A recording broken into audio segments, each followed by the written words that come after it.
YouTube Ozik going the Goat House is back. And today we're talking the best moves of the 2019 NFL season, starting once the offseason started in 2019 through the trade deadline. And we're going to go over kind of the free agency and trade moves that were the best this season, in my opinion. We'll take a look at a bunch of honorable mentions, and then we'll go through my top 5 from 5 to 1. We'll do the same video for the worst moves of the season. Should be up on the channel shortly after this one goes up. Maybe by the time you're watching this, both are up.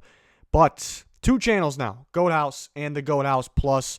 Link in the description for that new Plus channel. Please subscribe to that. Would really appreciate it. Trying to get to that 40K goal on both of the channels there. Full NFL content, predictions all year long. In the offseason, we have free agency and NFL draft coverage nonstop.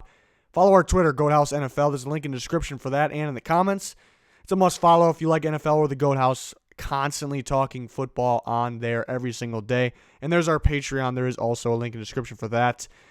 Take a look at some of the honorable mentions. Ones that won't make the top 5 for best moves of the season and offseason, but were very good. Starting with a couple of Chiefs moves here. The Chiefs signed Tyrann Mathieu, 3-year, $42 million in free agency.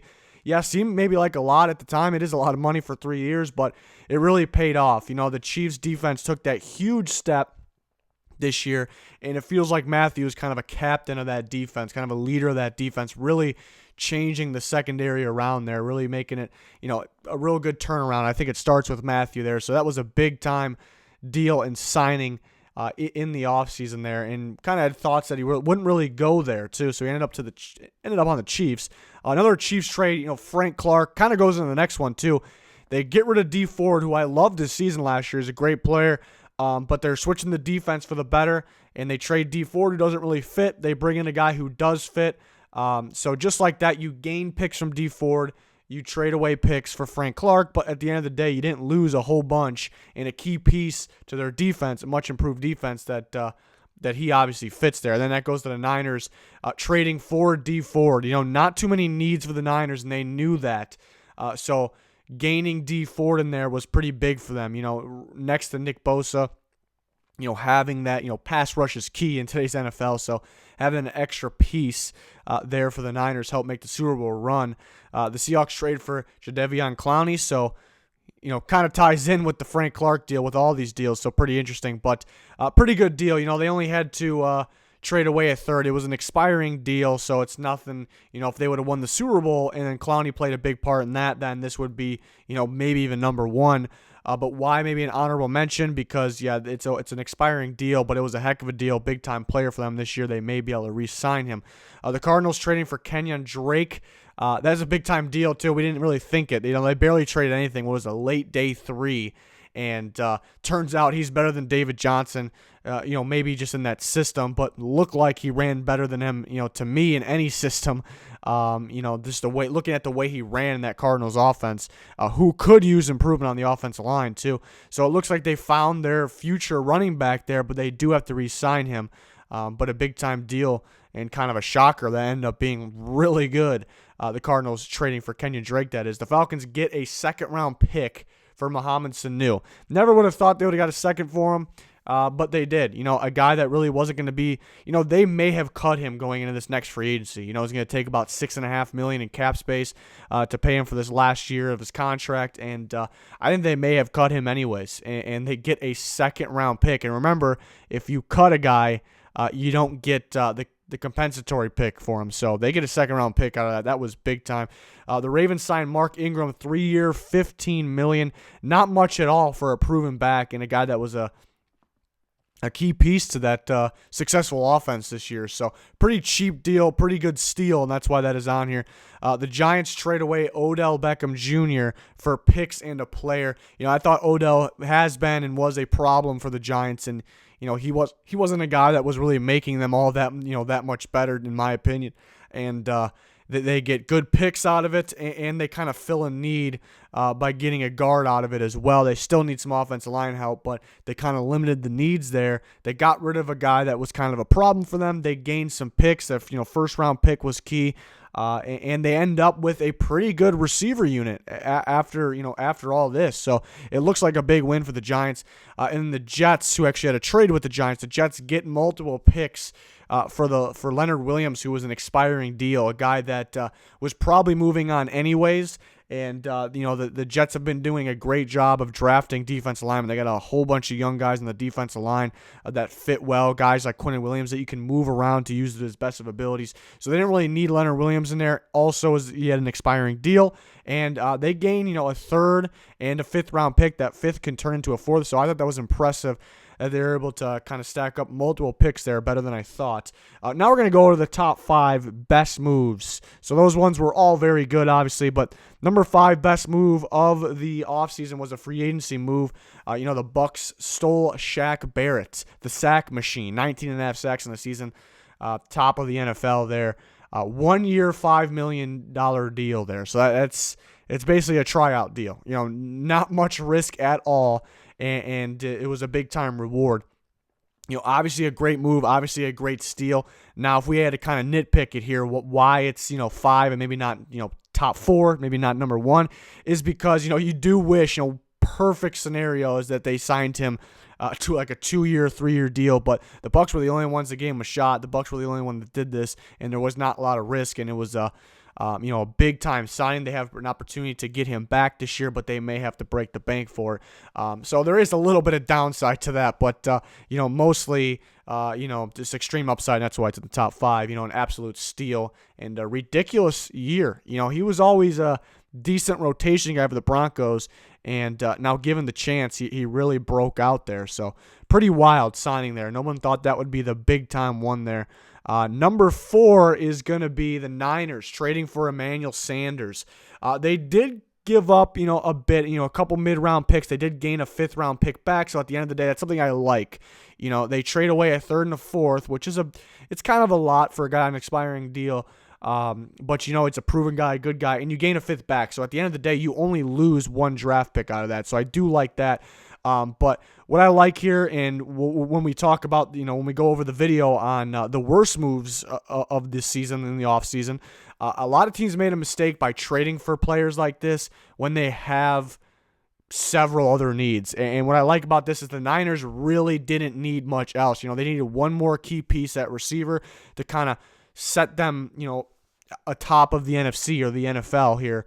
And it worked out. They knew it, and it worked out. And, it put, at the time of this recording this video, they're in the Super Bowl. Super Bowl has not been played yet, but it put them in the prime position to come away with a title, and it looks pretty good at this point. Yeah, they may have to re-sign him.